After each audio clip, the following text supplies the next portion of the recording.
Hofer, bonjour. Vous êtes intervenu aujourd'hui chez Air comme Santé. Est-ce que vous pouvez partager 3 choses importantes pour vous, pour les communicants de la santé que vous avez rencontrés aujourd'hui? Avec plaisir, bonjour.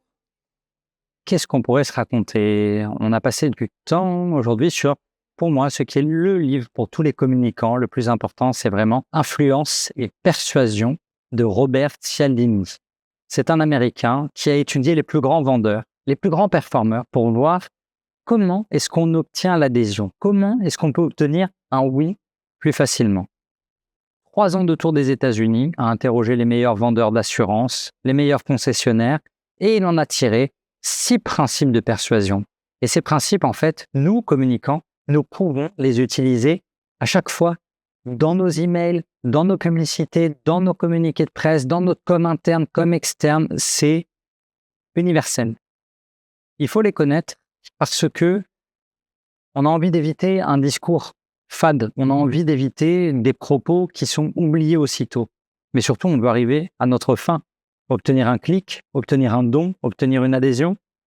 Ces 6 principes ont récemment été complétés par un 7e, le principe d'unité. Donc, on ne peut que vous inviter à découvrir ce livre qui, pour moi, est la base de la communication. Alors, merci beaucoup pour ce conseil. Et on va également lire un autre livre, le vôtre, le tout dernier, celui que vous venez de sortir, Les mots magiques. Est-ce que vous pouvez nous en dire un mot?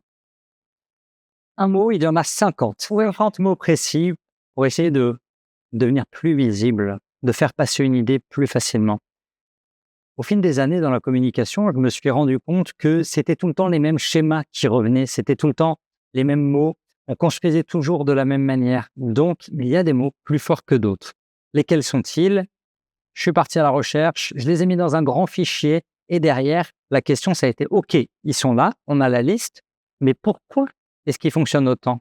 Et là, j'ai cherché, j'ai creusé. On veut des réponses psychologiques, on veut des réponses scientifiques. J'ai compilé tout ça avec des exemples de vraies campagnes de pub, de vrais messages sur LinkedIn, de vrais emails, et ça donne les mots magiques. Ça va être une lecture absolument passionnante.